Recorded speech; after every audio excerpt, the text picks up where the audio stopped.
Sveiki visi dar kartą. Malonu matyti visus. Šiandien kalbėsime apie kvietimą teikti paraiškas bendradarbiavimo projektų finansavimui. Esu Aistė, rūpinsiuosi šiuo kvietimu, tad bendrausime ir toliau. Ir norėčiau tikrai patikinti, kad šis kvietimas yra nedidelės apimties, pakankamai paprastas, nes jo pagrindinis tikslas yra paskatinti Lietuvos organizacijas bendradarbiauti su kitomis organizacijomis iš ES šalių ir taip įgyti daugiau patirties įgyvendinti advokacijos veiklą.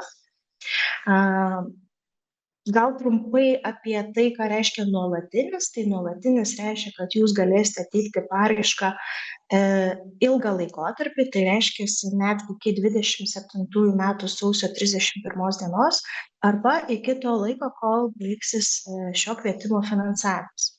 Tai iš esmės to laiko yra visai nemažai, bet tuo pačiu ir neverta laukti irgi paskutinės minutės.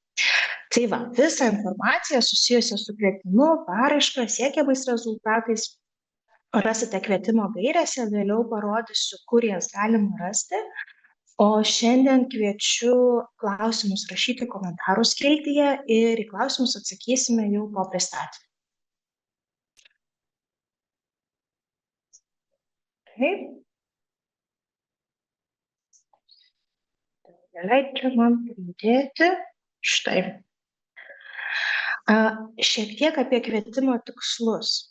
Tai kaip prieš tai įžangoje minėjo Jurgita, yra kaip ir 2 sluoksniai kvietimo tikslų. Vienas sluoksnis yra verta programos, saugoti ir puoselėti ES vertybės, o būtent šio kvietimo tikslai turi 2 pagrindinius akcentus.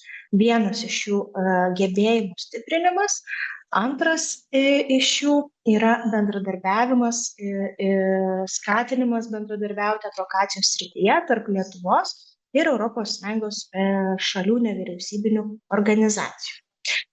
Šių kvietimo tikslų jūs sieksite per privalomus rezultatus, kurių šiame kvietime yra 2. Iš esmės, šio kvietimo esmė yra ne tik užmegzti ryšį tarp partnerių iš kitos šalies, bet ir padaryti taip, kad bendradarbiavimas sustiprintų jūsų organizacijų gebėjimus veikti advokacijos srityje.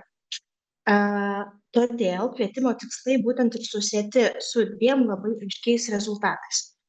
Pirmojo rezultato metu stiprėja žmonės, tai reiškia, kad per bendradarbiavimą su kita organizacija jūs įgysite daugiau žinių, įgūdžių, pasitikėjimo, vykdyti advokacijos veiklas ES vertybių tema.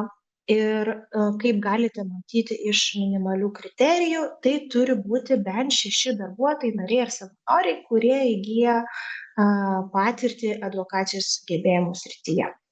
Antras rezultatas labiau susijęs su veiksmais, nes norime, kad būtent tuos gebėjimus jūs įgyvendintumėte per konkrečią veiklą.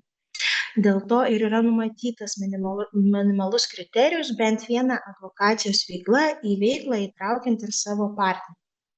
Taip užtikrinsim, kad bendradarbiavimas neliktų tik mainais ar mokymusi, o įgyvendinę šiuos minimalius kriterijus tiesiog prisidėsite prie programos tikslų.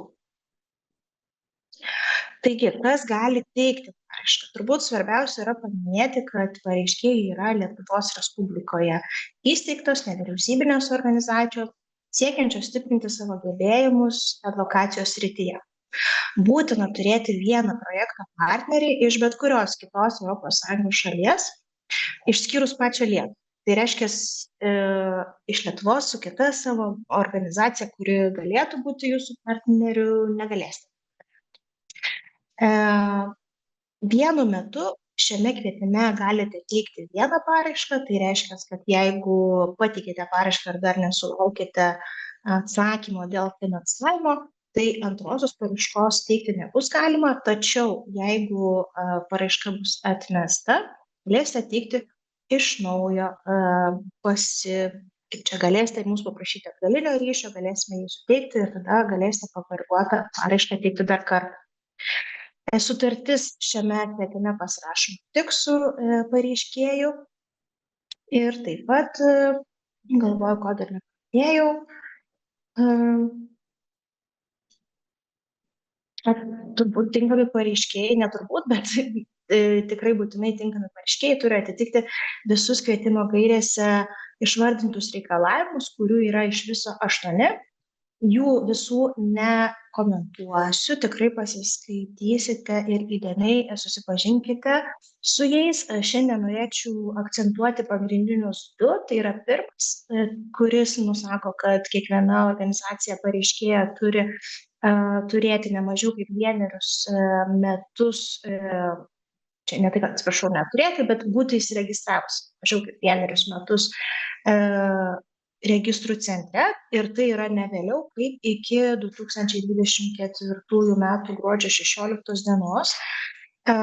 Ir antras momentas yra būtent dėl to pačio registrų centro, tai yra, kad jūsų organizacija turėtų būti pateikusi pastarųjų 2 metų, tai yra 23 ir 24 metų finansinės veiklos ataskaitas. Ir nuo veiklos pradžios čia turėtų būti, jeigu organizacija veikia trumpiau negu 3 metus. Tai pavyzdžiui, jeigu esate įsiregistravę tik 24 metų gruodžio 16 dieną, tai už 25 metus jau turėtumėte būti pateikę savo finansinės ir veiklos ataskaitas, jeigu norite teikti projekto paraišką. Ir taip pat turėkite omenyje, tie, kurie teiks paraišką vėliau, po birželio 1, taip pat reikėtų jau būti pasirūpinus irgi 25 metų finansinėmis ir veiklos ataskaitomis. Tinkami partneriai yra organizacijos iš ES šalių. Tai turėtų būti taip pat nevyriausybinė organizacija ir būtinai turėti ne mažiau nei 2 metų patirtį vykdant advokacijos veiklas ES vertybių srityje. Čia turbūt vienas iš pagrindinių akcentų, bet partneriai turi tikrai irgi atitikti visus juos 4. Ir taip pat, kai teiksite paraišką, paraiškoje jums reikės prisegti bendravimo ketinimą arba susitarimą, kuris yra tiesiog kaip pažadas, kad jūs ir įgyvendinsite šį projektą kartu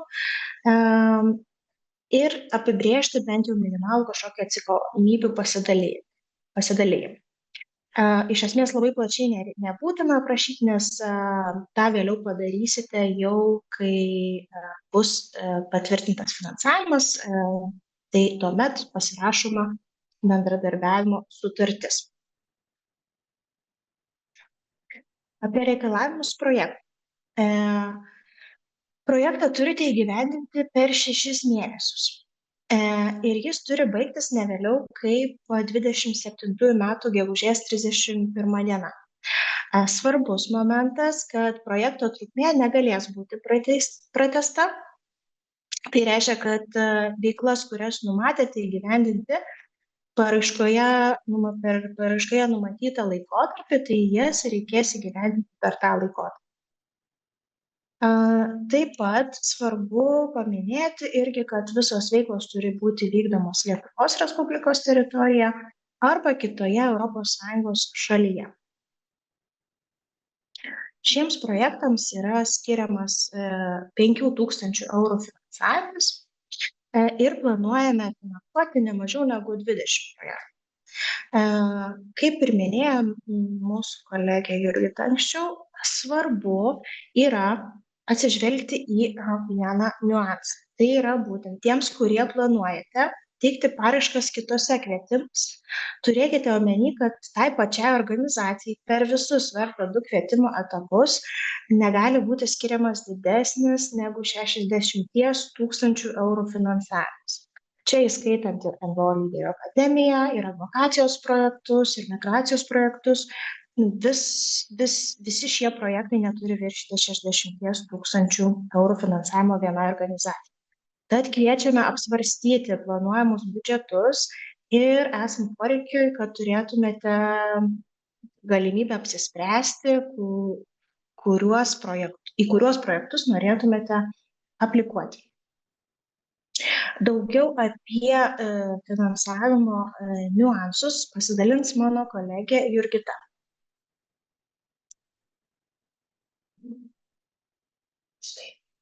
Štai.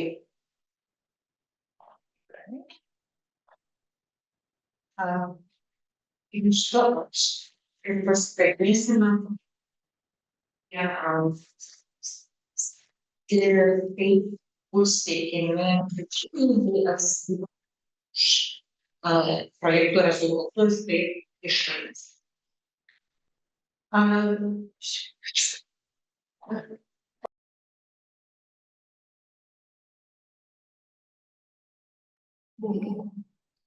Taip, atsiprašome už techninius nesklandumus. Aš papasakosiu.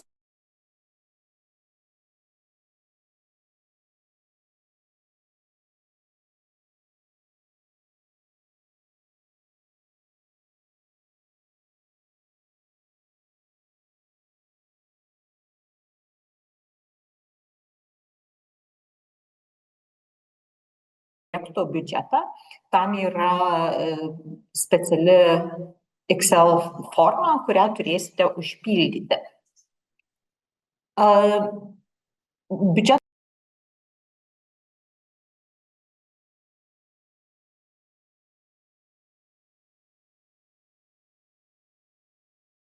kainas, kad tie skaičiai nebūtų iš lubų ir uždidinti. Projekto biudžetas taip pat turi būti ekonomiškas, tai reiškia, kad jeigu galite apsieiti be kai kurių išlaidų ir vis tiek pasiekti norimą rezultatą, reiškia, tų išlaidų ir neturėtų būti biudžete. Ne?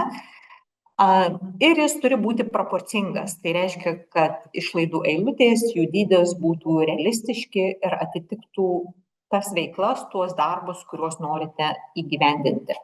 Kita skaidrė, prašau.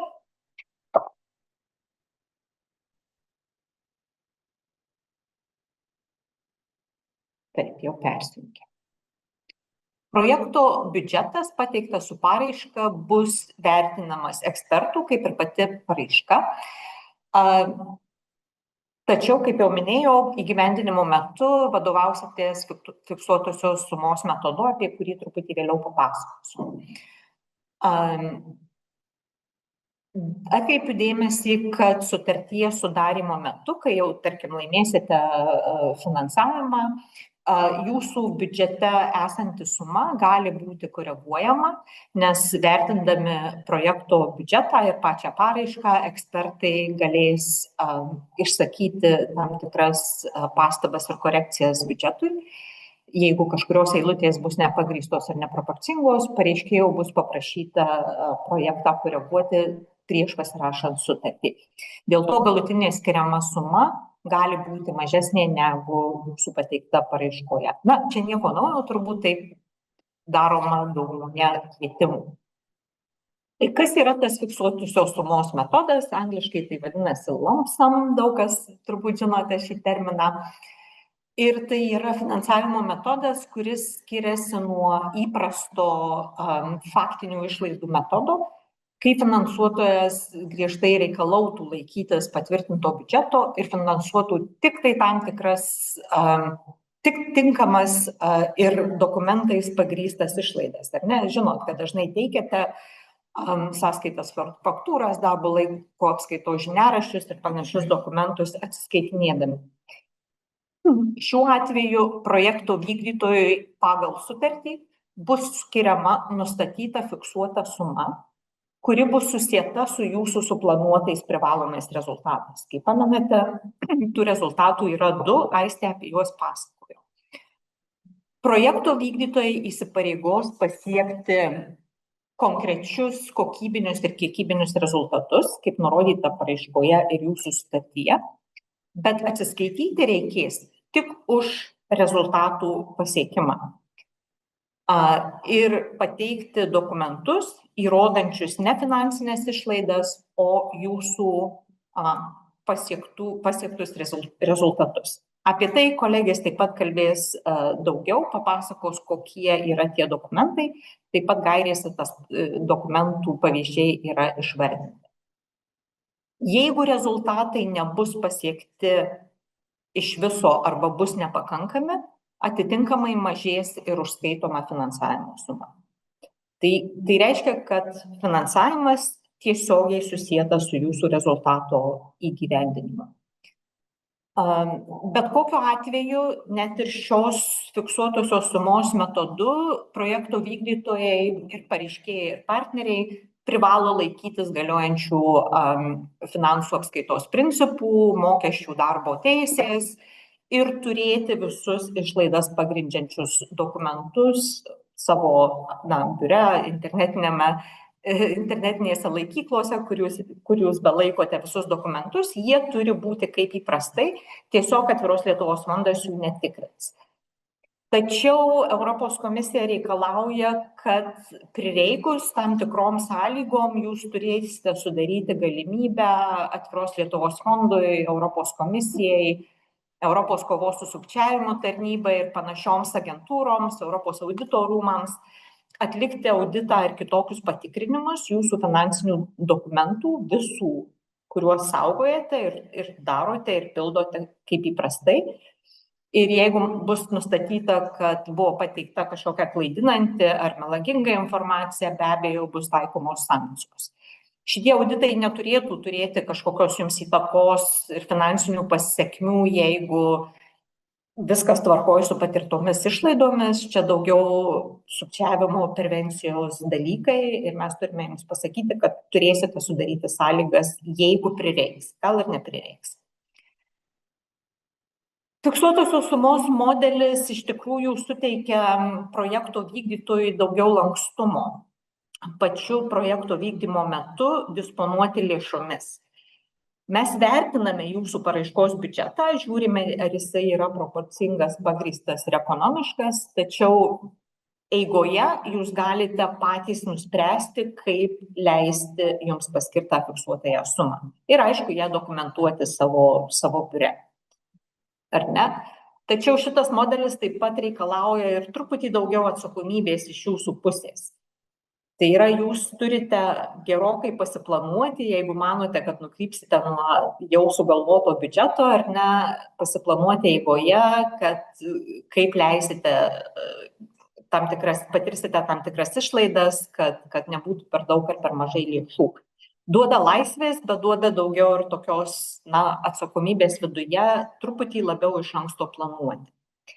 Ir svarbiausias dalykas yra tas, kad jeigu projektas nepasieks ar nepakankamai pasieks numatytus sutartyje įrašytus rezultatus, kurių, kaip pamenate, yra 2 privalomi, arba jų įrodymai bus nepakankami, finansavimas bus proporcingai sumažintas arba iš viso nesuteiktas, susigrąžintas.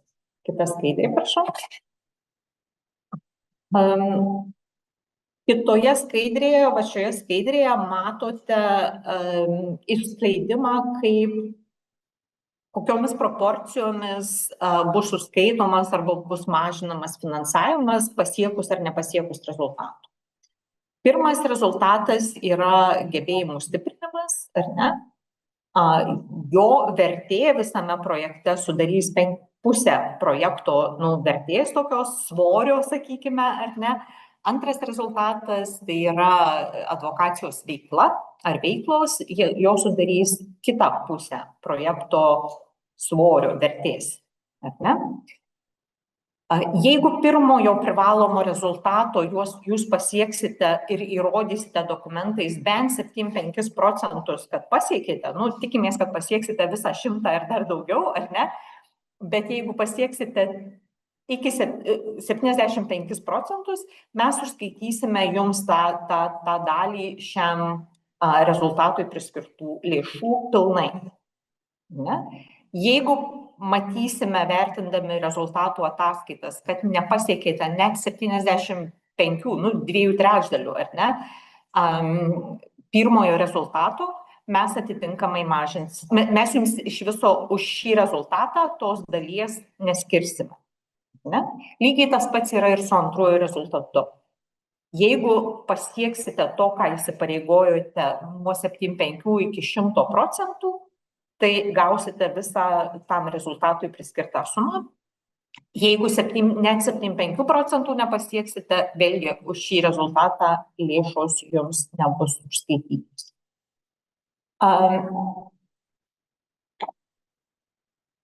Judame toliau prie kitos skaidrės ir dabar mes nustosime rodyti skaidrės ir aš pasidalinsiu projekto biudžeto formą ir truputėlį papasakosiu, kaip jie atrodo ir kaip ją pildyti. Biudžeto forma yra ilga, neišsigąskite, mes tiesiog sudėjome labai daug eilučių, kad jums viskas tilptų, ar ne? Nėra būtina jas visas užpildyti. Pildykite tiek, kiek realiai išlaidų planuojate. Pradžioje įrašote projekto pavadinimą, jūs pildote tik tai mėlynai nuspalvintus langelius. Kaip matote, projekto pavadinimas mėlynai, jūs galite čia įrašyti savo konkretaus projekto pavadinimą. Vėliau seka dalys, kuriuose yra visos projekto išlaidos. Ir pirmoje toje lentelėje jūs turite įrašyti savo, tai yra pareiškėjo organizacijos pavadinimą ir partnerio, tai yra kitos pilietinės organizacijos Europos Sąjungos šalyje pavadinimą. Į sumas nekreipkite dėmesio, visos baltos eilutės ir langeliai užsipildys automatiškai po to, kai užpildysite visą biudžetą. Čia reikia įrašyti tik savo pavadinimus. Tada einame iš projekto išlaidų detalizavimą. Ir tai yra dvi stambios tokios dalys. Kiekviena iš jų skirta kiekvienam iš jūsų dviejų privalomų tikslų. Privalomų rezultatų, mes rezultatais juos vadiname. Tai pirmasis rezultatas yra gebėjimų stiprinimo veiklos.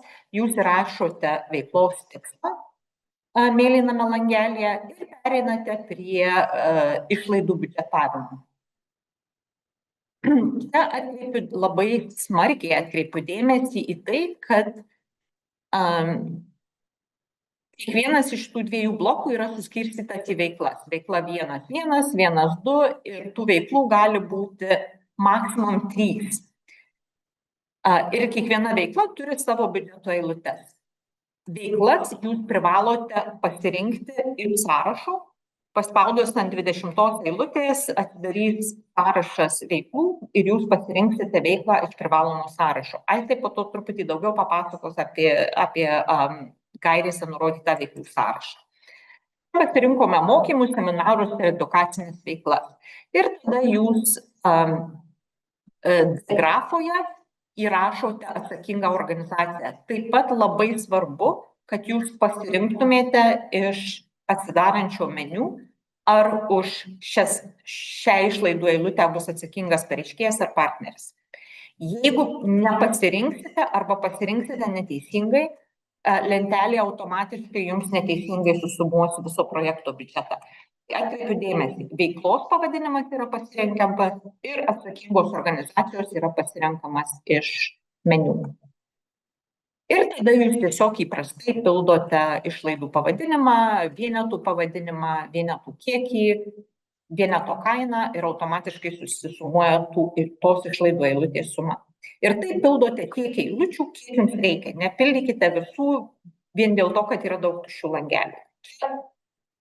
Duodame jums iki 10 išlaidų vienoje veikloje, 3 veiklos kiekvienam rezultatui.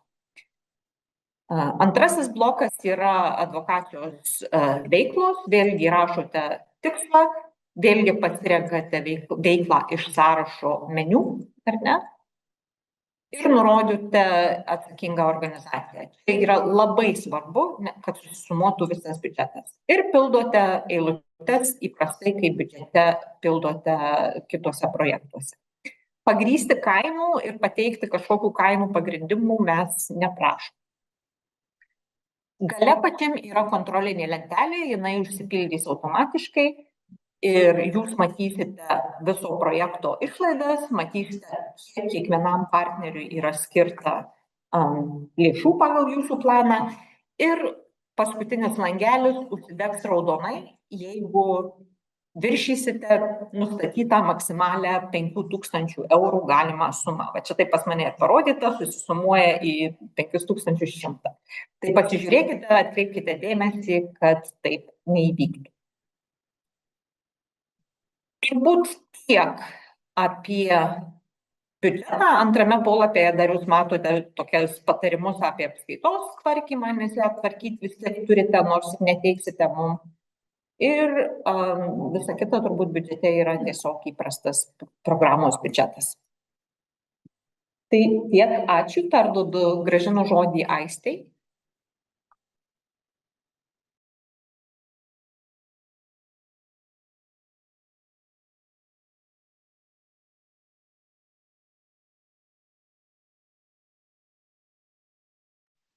Grįžtu. Ar matote skaidrę?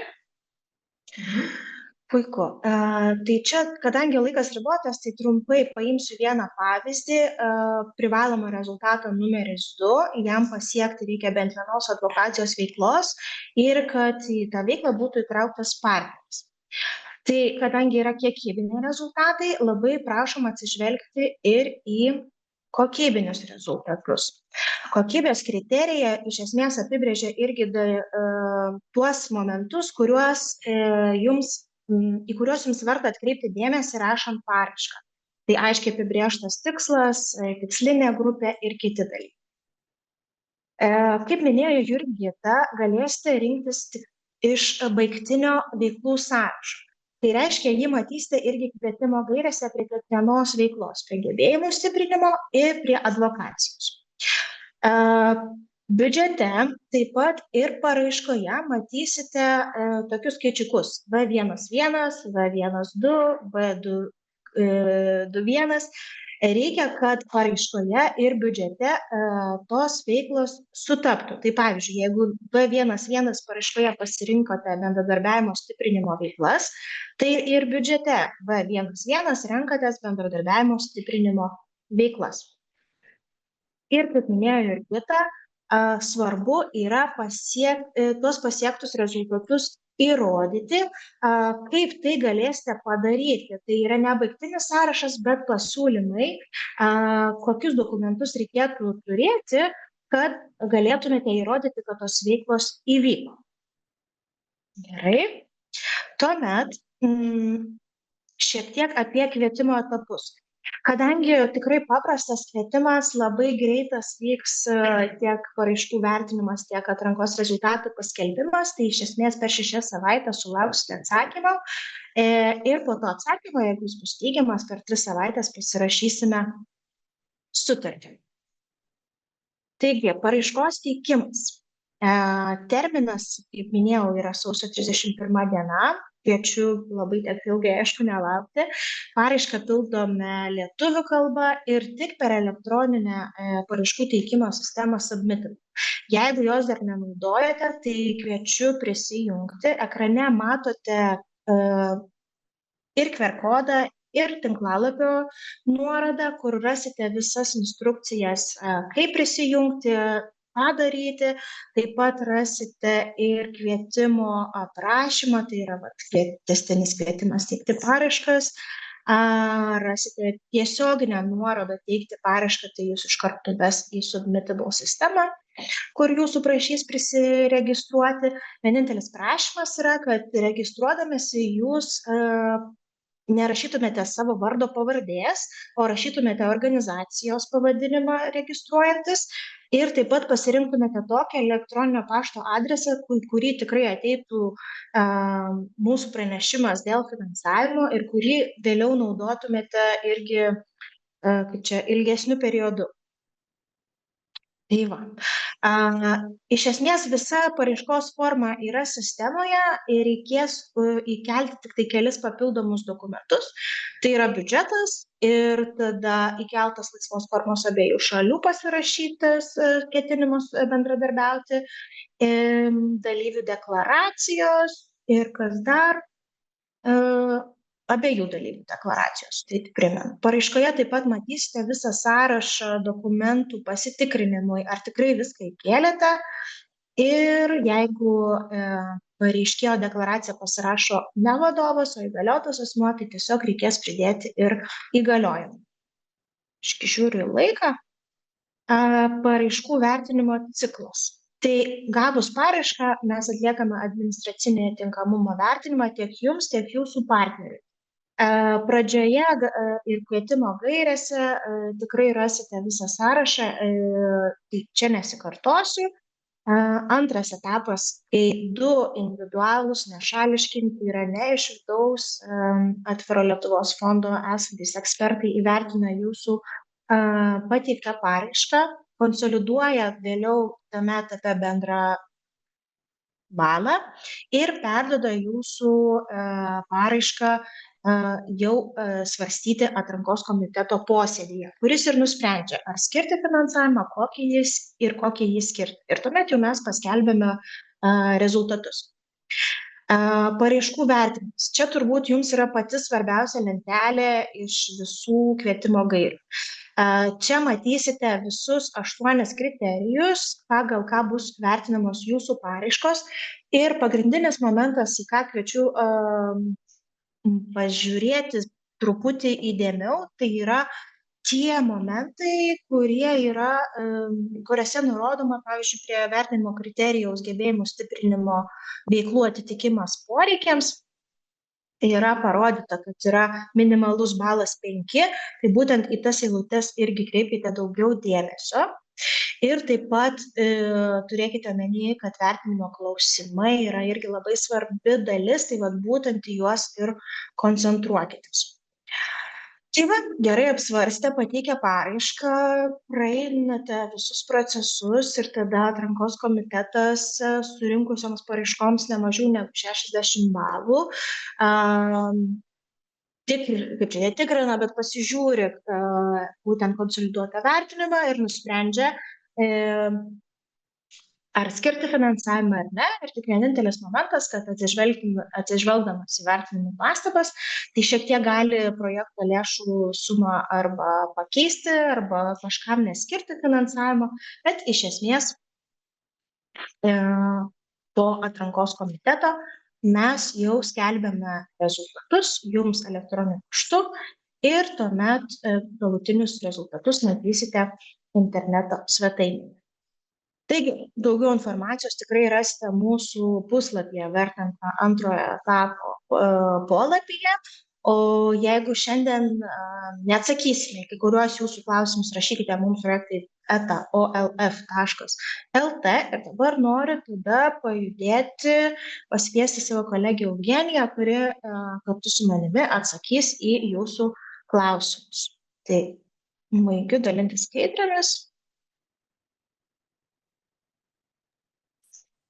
Sveiki visi, aš esu Eugenija ir ačiū visiems, kurie komentuoja po mūsų live Facebook'e. Kviečiame ir toliau uždavinėti klausimus. Nespėsime tikrai visus klausimus sureaguoti dabar, keletą atsakysime, o kitus klausimus ir atsakymus į juos rasite Duko skiltelėje, kuri turėtų atsirasti jau netrukus. Skaitau pirmą klausimą, kokius advokacijos patirties įrodymus reikalinga pateikti siekiant įrodyti partnerio tinkamumą. Tai kaip Aistė ir minėjo, būtina sąlyga partneriui, kad jis turėtų bent 2 metus advokacijos patirties. Šitą patirtį jūs aprašysite, kai jūs pildysite paraišką. Pačioje paraiškoje yra klausimai, kuriuos reikia atsakyti, plus partneris turės pasirašyti deklaracijas, kuriuose jis deklaruoja, kad jis turi tą patirtį. Skaitau kitą klausimą ir turbūt deleguosiu vieną iš kolegijų atsakyti. Klausimas, kaip partneriui reikės atsiskaityti už išlaidas? Ar jis išrašo sąskaitą pagrindiniam pareiškėjui, ar reikia kažkokių kitų išlaidų pagrindimo? Paprašysiu Jurgitos atsakyti iš šitą klausimą. Jurgita. Taip, iš tiesų su partneriu jūs turėsite pasirašyti tarpusavyje kažkokią bendradarbiavimo sutartį, susitarimą projektui vykdyti ir tame susitarime numatysite, kokia dalis lėšų eina partneriui ir kokiu būdu jūs prašysite iš partnerių atsiskaitimo. Su partnerio Su išrašymu sąskaitos faktūros gali būti kiek sudėtinga, nes tai nėra paslaugos pirkimas, tai yra finansavimo suteikimas.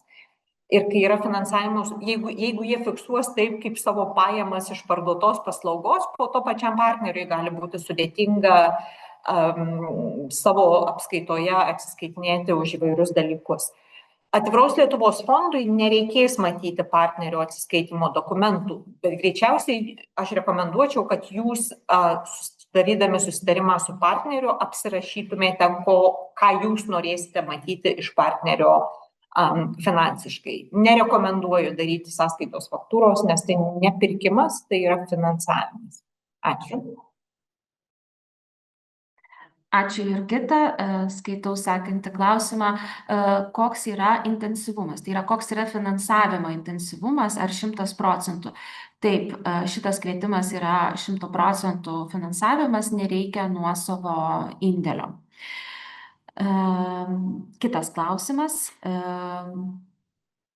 Dalyvaujame NVO lyderių akademijoje. Ar pats dalyvavimas, dar nežinome, ar pavyks gauti finansavimą akademijos pabaigoje, įskaitomas į tą 60 000 limitą?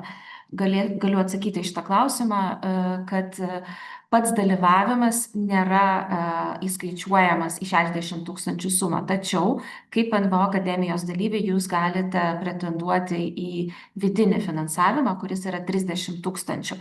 Tai jums vis dar leidžia aplikuoti į dvišalio bendradarbiavimo finansavimą, kuris yra iki 5 000 ir 30 000 plus 5 000, jūs vis dar nepasiekėt šio limito. Taip, kitas klausimas. Gal galite pateikti jau įgyvendintų projektų, atliktų advokacijos veiklų pavyzdžių, kurios buvo pakankamo svorio tokio projekto finansavimui? Tai atsakymas į šitą klausimą būtų toks, kad visų pirma, šitas šaukimas yra tik pradedamas, mes dar neturime pavyzdžių, bet jūs galite pasižiūrėti paraiškos formoje, yra išvardintos įvairios veiklos, kurios yra laikomos advokacinėmis veiklomis. Ir sąrašas yra pakankamai ilgas ir tikrai, aš manau, jūs galėsite suprasti ir atsirinkti. Ir tikrai mūsų didžiausia rekomendacija tai yra atidžiai skaityti gaires, kuriuose yra tiek pavyzdžių, tiek pakankamai išsamei paaiškinta, kas yra laikoma advokacijos veikla. Kolegės gal neturi ko papildyti, tai tada judėsiu prie kito klausimo. Ir tai bus paskutinis klausimas, bet tiesiog paminėsiu dar kartą, tikrai komentuokite, nei vieno klausimo nepraleisime ir jeigu neatsakysime šiandien, tai atsakymai atsiras dažnai užduodamų klausimų skiltyje. Esame organizacija iš Kauno rajono, dirbame su žmonėmis turinčiais intelekto negalią. Pagrindinė mūsų veikla yra socialinės paslaugos.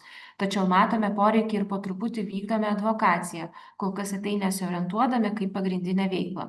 Tačiau jaučiame, kad šis sritis turėtų ir galėtų augti.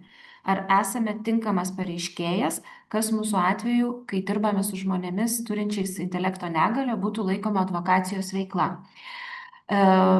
Čia yra du klausimai. Ar esame tinkamas pareiškėjas? Mes negalime dabar įvertinti, ar jūs esate tinkamas pareiškėjas. Pasiskaitykite atitinkamą gairių punktą, kuriame yra išvardintos visos būtinos sąlygos pareiškėjui ir įsivertinkit, ar atitinkate. Jeigu reikėtų individualios konsultacijos, jūs galite visada parašyti mums adresu projektai@olf.lt. Dėl to, kokia būtų tinkama advokacijos veikla jūsų atveju, vėlgi aš rekomenduoju pasiskaityti gaires, kur yra labai išsamus ir ilgas sąrašas įvairių veiklų, kurios yra laikomos advokacinėmis veiklomis. Jos nėra tematiškai kažkaip apribotos, tai tiesiog pasiskaitykite, įsivertinkite, o jeigu dar būtų klausimų, kreipkitės pas mus individualiai. Ties šituo klausimu mes ir baigiame šią transliaciją ir keleto minučių pertrauką mums iki 12:30, kai pradėsime kito šaukimo skirto nacionaliniam advokacijos NVO pristatymą. Tad susitikime po 3 minučių. Ačiū visiems.